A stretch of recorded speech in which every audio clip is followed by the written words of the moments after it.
یطلب العلم یعنی ہاں اس طرح علم کو حاصل کیا جاتا ہے۔ ناظرین گرامی، امام مالک رحمۃ اللہ ایک مرتبہ حدیث پڑھا رہے تھے کہ بچھو نے انہیں کاٹا، اور ایک بار نہیں بلکہ 11 مرتبہ کاٹا، مگر آپ نے ذرا بھی آہ نہ کی اور برابر حدیث بیان کرتے رہے۔ جب امام مالک پڑھا چکے تو خادم نے دریافت کیا کہ اثناء درس آپ کے چہرے کا رنگ کیوں بدل رہا تھا؟ تو فرمایا، بچھو نے مجھے 11 بار ڈنک مارا، لیکن میں نے حدیث نبوی صلی اللہ علیہ وآلہ وسلم کے ادب کی وجہ سے نہ اٹھا، اب اسے تلاش کر کے مار ڈالو۔ چنانچہ تلاش کر کے مار دیا گیا۔ ناظرین، غصے کو قابو کرنے کے سنہری اصول۔ غصہ ایک فطری جذبہ ہے، لیکن اگر کنٹرول نہ کیا جائے تو تعلقات اور صحت دونوں کو نقصان پہنچاتا ہے۔ ریسرچ کے مطابق غصے کے دوران دل کی دھڑکن تیز، بلڈ پریشر بلند اور سوچنے کی صلاحیت کم ہو جاتی ہے۔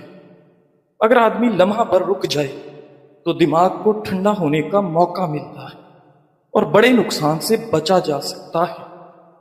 نبی اکرم صلی اللہ علیہ وآلہ وسلم نے فرمایا، طاقتور وہ نہیں جو کشتی لڑنے میں طاقتور ہو، بلکہ طاقتور وہ ہے جو غصے کے وقت اپنے نفس پر قابو رکھے۔ صحیح بخاری۔ ناظرین گرامی، ایک اور حدیث میں ہے، جب تم میں سے کسی کو غصہ آئے تو اگر کھڑا ہو تو بیٹھ جائے، اور اگر بیٹھا ہو تو لیٹ جائے۔ سنن ابو داؤد۔ ناظرین، وضو کرنا بھی غصہ ٹھنڈے کا بہترین طریقہ ہے، کیونکہ غصہ آگ سے ہے اور آگ کو پانی ہی بجھاتا ہے۔ ایک شوہر تھکا ہوا گھر آتا ہے، کھانے میں نمک زیادہ ہو تو فوراً غصے میں آ جاتا ہے۔ اگر وہ فوراً کچھ کہہ دے تو بیوی کی دل آزاری ہوگی، لیکن اگر وہ ایک لمحہ رک کر کہہ دے، شاید آج نمک زیادہ ہو گیا، کوئی بات نہیں، وہ بھی انسان ہے، اس نے جان بوجھ کے تھوڑی کیا ہے، تو نہ صرف ماحول بہتر ہوگا بلکہ بیوی مزید خیال رکھنے لگے گی۔ ناظرین، غصہ آئے تو کیا کرنا چاہیے؟ اپنے آپ کو کنٹرول کریں اور خاموشی اختیار کریں۔ غصے کے وقت فوری جواب نہ دیں، پانی پی لیں۔ غصہ اکثر جسمانی تناؤ سے بڑھتا ہے۔ موضوع بدل دیں، جھگڑے کو آگے نہ بڑھائیں۔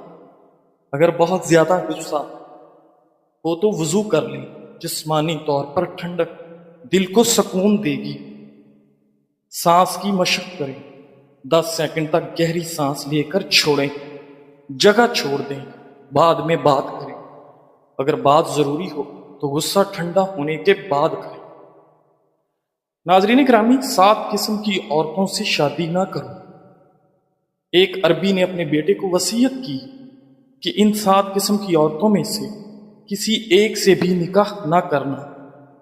نمبر 1، انانا، وہ عورت جو کثرت سے شکوہ شکایت کرتی ہو، تھکاوٹ کا اظہار کرتی ہو۔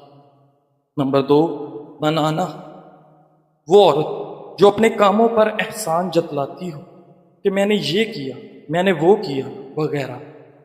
نمبر 3، حنانا، وہ عورت جو اپنے پہلے خاوند کا ذکر کرتی رہتی ہو، یعنی میرا پہلا شوہر ایسے کرتا تھا، ویسے کرتا تھا، اس میں یہ اچھائی تھی۔ نمبر 4، حداقہ، وہ عورت جو ہر شے کو دیکھتے ہی اس کی طلب کر لے، یہ شے بھی خرید لوں، وہ بھی خرید لوں، یہ بھی میری ہو جائے، وہ بھی میں لے لوں۔ نمبر 5، براکہ، وہ عورت جو ہر وقت بناؤ سنگار میں لگی رہتی ہو، جس کا اکثر وقت منہ صاف رکھنے اور کپڑے تیار کرنے میں گزرتا ہو۔ نمبر 6، شداکہ، وہ عورت جو سخت کلام ہو، جس کا زبان کڑوی ہو، جس کا لہجہ سخت ہو۔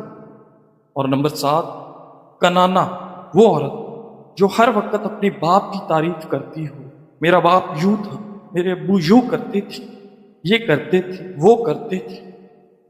بہترین عورت وہ ہے جو اپنی عادات و اطوار، خاص طور پہ اپنے ماں باپ کے خاندان کے طور طریقے بھلا کر آئے۔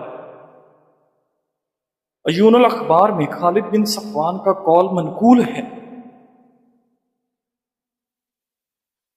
من تزوجو امراتن پر فلیتزو وجہ عزیزتن فی قومہا ذلیلتن فی نفسہا، جو کسی عورت سے شادی کرنا چاہے تو وہ اس عورت سے شادی کرے جو اپنی قوم میں عزت والی اور اپنے آپ میں ذلت والی ہو، یعنی لوگوں کی نگاہ میں انتہائی معزز ہو اور خود عاجزی و انکساری کرنے والی ہو، خود پسندی میں مبتلا نہ ہو، مالداری سے متکبرہ نہ ہو، اعلیٰ حسب و نسب پر فخر کرنے والی نہ ہو۔ الغرض عورت کو ساری دنیا کے سامنے عزت والی اور شوہر کے سامنے عاجزی کرنے والی ہونا چاہیے۔ ناظرین گرامی، اگر اللہ تعالیٰ نے آپ سے وہ کچھ لے لیا جسے کھونے کا تم نے کبھی تصور بھی نہیں کیا تھا، تو یقیناً وہ بدلے میں کچھ ایسا بھی عطا کرے گا جسے پانے کا تم نے کبھی سوچا بھی نہیں ہوگا انشاءاللہ۔ اللہ ہمارے غموں اور پریشانیوں کو سمجھتا ہے اور ہمیں اپنی رحمتوں سے نوازتا ہے۔ مایوس کبھی نہ ہونا، جن کے لیے مشکلات زیادہ ہوتی ہیں ان کے لیے رب کی محبت اور انعام بھی زیادہ ہوتے ہیں۔ ہمیشہ امید اور بھروسہ رکھنا، کیونکہ اللہ ہمارے صبر اور ایمان کو آزما کر ہی ہمیں بہترین انعام اور اپنے فضل سے نوازتا ہے۔ ناظرین، ایک استاد نے ہر طالب علم کو ایک غبارہ دیا جسے اسے پھلانا تھا، اس پر اپنا نام لکھنا تھا اور اسے صحن میں پھینکنا تھا۔ نام لکھنے کے بعد استاد نے پھر تمام غباروں کو ملا دیا۔ اس کے بعد طلبہ کو اپنا غبارہ تلاش کرنے کے لیے 5 منٹ کا وقت دیا۔ کافی تلاش کے باوجود ان کا غبارہ کسی کو نہیں ملا۔ اس موقع پر استاد نے طلبہ سے کہا کہ وہ پہلا غبارہ لیں جو انہیں ملے اور اسے اس شخص کے حوالے کریں جس کا نام اس پر لکھا ہو۔ 5 منٹ کے اندر سب کے پاس اپنا اپنا غبارہ تھا۔ استاد نے طالب علموں سے کہا، یہ غبارے خوشی کی طرح ہیں، اگر ہر کوئی اپنی خوشی کی تلاش میں ہے تو ہمیں یہ کبھی نہیں ملے گی، لیکن اگر ہم دوسروں کی خوشیوں کا خیال رکھیں گے تو ہم اپنی بھی خوشی تلاش کر لیں گے۔ ناظرین گرامی، بعض اوقات اتنی شدت سے نزلہ ہوتا ہے کہ ناک اور آنکھوں سے پانی بہنے لگتا ہے، اس کے ساتھ ساتھ چھینکیں بھی بہت زیادہ آتی ہیں اور مریض کوئی کام بھی نہیں کر پاتا، اتنی زیادہ تکلیف ہوتی ہے۔ ایسی صورتحال میں 5 عدد لونگ اور 1/4 چمچ خشخاش کو پانی میں اچھی طرح جوش دیں اور پھر اسے نیم گرم حالت پر آنے دیں۔ اب اس میں شہد ملا کر اس پانی کو نوش فرما لیں۔ اس قہوے کے 2 کپ پینے سے ہی بہتا ہوا ریشہ اور چھینکوں کی کثرت دور ہو جائے گی اور آپ خود کو تندرست اور توانا محسوس کریں گے۔ ناظرین گرامی، کسی کو کچھ دینے میں حد سے نہ بڑھو ورنہ یہ حق بن جاتا ہے۔ اگر آپ اپنی وسعت سے بڑھ کر دیتے رہیں اور سخاوت کو دوسروں کے لیے معمول بنا دیں تو وہ اسے احسان نہیں بلکہ اپنا حق سمجھنے لگیں گے۔ اصل سخاوت وہ ہے جو اعتدال میں ہو، جس سے آپ کا دل بھی ہلکا رہے اور دوسرا شخص بھی خوددار بنے۔ زندگی کے راستے ہمیشہ ہموار نہیں، کہیں کانٹے ہوتے ہیں، کہیں اندھیرے اور کہیں تھکن کا احساس، لیکن اگر دل میں رب پر یقین ہو تو ہر رکاوٹ ایک سبق بن جاتی ہے اور ہر اندھیرا روشنی کی طرف لے جانے والا راستہ۔ ناظرین، کبھی کبھی بس اتنا کافی ہوتا ہے کہ آپ ایک لمحے کے لیے رک کر مسکرا دیں اور رب تعالیٰ کا شکر ادا کریں کہ وہ آج بھی ہمیں توفیق دے رہا کہ ہم آگے بڑھ سکیں۔ جزاک اللہ۔